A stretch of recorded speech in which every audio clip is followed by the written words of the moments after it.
ini pengertian khitan. Khitan atau sunat, itu bahasa Latinnya sebenarnya sirkumsisi, artinya memotong. Ya. Jadi khitan atau sunat berasal dari bahasa Latin yang sirkumsidere, yang berarti memotong. Ya.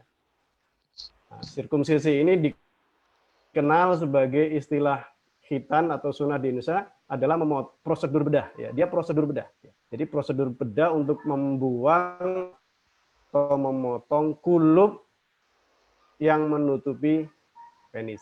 Ya. Jadi dia prosedur bedah. Jadi karena prosedur bedah artinya dilakukan dengan syarat-syarat pembedahan gitu ya. Nah, khitan ini salah satu operasi minor yang paling banyak dilakukan di seluruh dunia. Ya, jadi operasi kecil yang dilakukan paling banyak di seluruh dunia. Nah, alasannya masyarakat untuk sunat karena agama ya.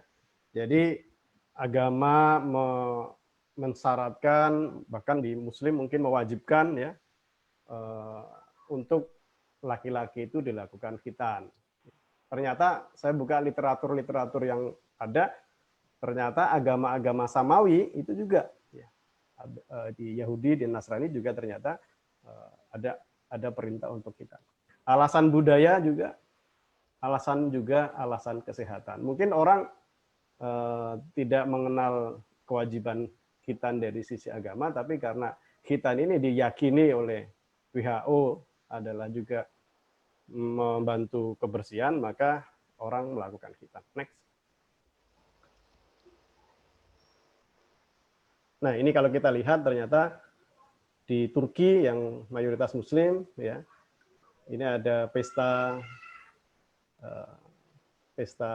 saat khitan, ya, kemudian mereka pakai baju-baju ya tertentu ya. Kemudian juga yang kanan atas ini ada Yahudi ya. Ya, ini ada melakukan khitan. Kemudian yang kanan bawah di Nasrani. Next. Siap. Nah, ini kalau kita bahas selanjutnya adalah indikasi dan kontraindikasi khitan. Indikasi itu apa? Kontraindikasi itu apa? Indikasi itu sesuatu kondisi yang seseorang ini harus dilakukan tindakan khitan atau sirkumsisi tadi. Nah, kontraindikasi itu apa? Kebalikannya. Pada saat ini tidak bisa dilakukan khitan. Nah, apa indikasinya? Yang pertama phimosis. Ya, phimosis. Phimosis itu kondisi kulupnya itu nguncup, ya, di ujung kulupnya itu sangat kecil lubangnya, ya, sehingga air seni itu tidak bisa lancar keluar. Ya. Biasanya ditandai dengan anak itu kalau kencing dia itu nangis, kemudian menggelembung dulu baru keluar airnya. Nah, kondisi ini memudahkan anak tersebut mengidap ISK. ISK itu infeksi saluran kemih. Nah, anak sering demam, ya, dicari ternyata nggak batuk pilek. Begitu di lab urinnya ternyata ada bakteri. Nah, kemungkinan adalah ISK. Nah, begitu dilihat kulupnya ternyata lubangnya kecil sekali. Nah, ini phimosis. Ini indikasi dilakukan khitan. Karena kalau tidak dilakukan khitan, ISK itu bisa naik, ya, bukan hanya di penis, tapi mungkin bisa di kandung kemih, bisa naik ke atas lagi ke ginjal. Kalau sudah ke ginjal bisa kemana-mana, bisa ke jantung, bisa ke otak. Nah, ini ke jantung jadi miokarditis, ke otak jadi meningitis. Nah, ini bahaya. Makanya anak yang phimosis ini indikasi dilakukan khitan. Tanda yang sering adalah kalau kencing tadi menggelembung dulu baru keluar airnya. Nah, yang kedua, indikasi yang kedua adalah paraphimosis. Paraphimosis ini kebalikannya dari phimosis. Phimosis itu kalau ujungnya kecil.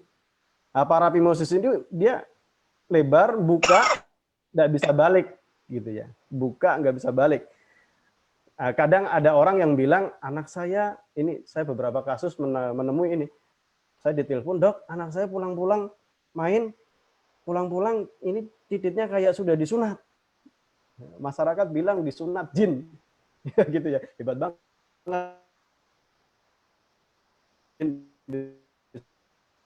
Disunat jin itu ngeluntung, ya, melipat tidak bisa balik. Ini biasanya awal-awal anak kesakitan dan ini harus dihitan. Ini emergency, segera mungkin dihitan. Nah, ini yang sering disebut orang sebagai disunat jin gitu, padahal sebenarnya bukan. Ini hanyalah parapimosis.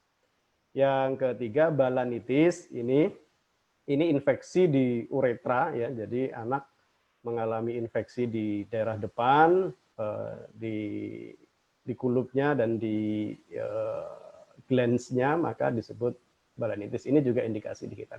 Nah, kontraindikasi dihitan yang tidak boleh dihitan adalah satu hipospadi. Apa itu hipospadi?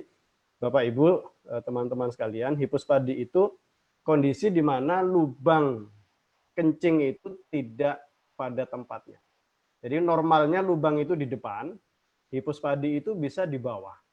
Bahkan mungkin di batang bagian bawah, atau di batang lebih ke belakang lagi di dekat kantong skrotum. Nah, ini tidak boleh dilakukan hitan. Ya, karena nanti ini harus dilakukan tindakan bedah rekonstruksi, dibuatkan saluran mengembalikan lubang yang tidak normal ini. Ini biasanya kan ini kelainan bawaan ya, kelainan bawaan. Ini ke depan. Nah, kulit yang dipotong saat dihitan, buat menghitan anak yang hipospadi ini dibuat untuk membuat salurannya gitu loh. Jadi hipospadi ini tidak boleh dihitan, hitannya bareng dilakukan dengan proses rekonstruksi membuat saluran ya, dikembalikan lubangnya ke depan. Nah, ini jadi hipospadi ini lubang yang tidak normal, tidak di depan tapi di bawah, bahkan lebih ke belakang lagi. Karena kalau ini dihitan, nanti kalau dia menikah, nanti kalau dia kemudian berhubungan dengan istrinya, maka sperma tidak masuk ke rahim, tapi mungkin tumpah-tumpah di pre ya, karena lubangnya tidak di depan.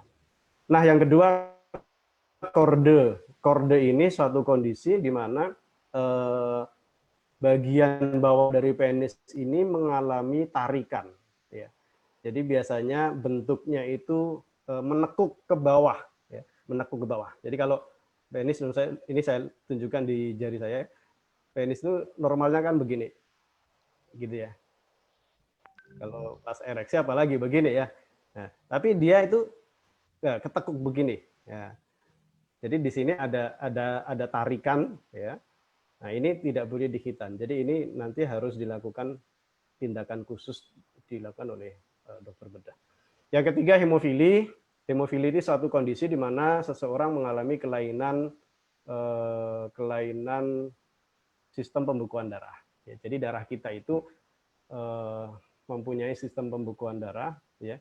Jadi kalau kita ada luka, maka darah itu akan menjendal dalam waktu sekian detik, ya, sekian menit, ya. Kemudian luka atau darah kita akan berhenti menutup luka. Nah, pada satu kondisi hemofili ini, darah ini kelainan pembekuan darahnya ini terjadi kelainan pembekuan darah. Jadi kalau anak punya luka, penderita hemofili ini terjadi lukanya itu maksudnya perdarahannya. Jadi ini indikasi, kontraindikasi. Jadi kalau ada dulu dokter diundang hitanan ke tempat seseorang, anaknya mau hitan, depannya sudah wayangan ya. Begitu dokternya lihat kondisinya, Pak ini hipospadi, nggak bisa dihitan sekarang. Ya, nah saya sudah wayangan di depan. Ya ini memang nggak boleh kalau saya melakukan tindakan hitan, ini menyalahi gitu ya. Nah terus gimana? Ya sudah, dijelaskan aja bahwa hitan nggak jadi karena ada suatu kelainan bawaan gitu. Nah ini, jadi mana indikasi, mana kontraindikasi. Next mas. Baik. Semoga bisa dipahami ya. Susah ya menyampaikan, saya kira tantangan kita dokter itu menyampaikan bahasa medis kepada masyarakat dengan bahasa yang mudah dipahami. Saya coba. Ini beberapa literatur mengatakan fungsi atau faidah dari hitan, dari American Academy of Pediatrics, mencegah infeksi saluran kemih pada anak. Nah tadi. Yang kedua, mencegah kebersihan, menjaga kebersihan, menghilangkan smegma. Kotoran smegma itu biasanya kalau anak yang belum hitan, begitu dibuka ada kayak keju. Nah, ini. Kemudian mencegah kanker penis. Ya. Yang keempat, solusi untuk penyakit dan kelainan kongenital di alat kelamin.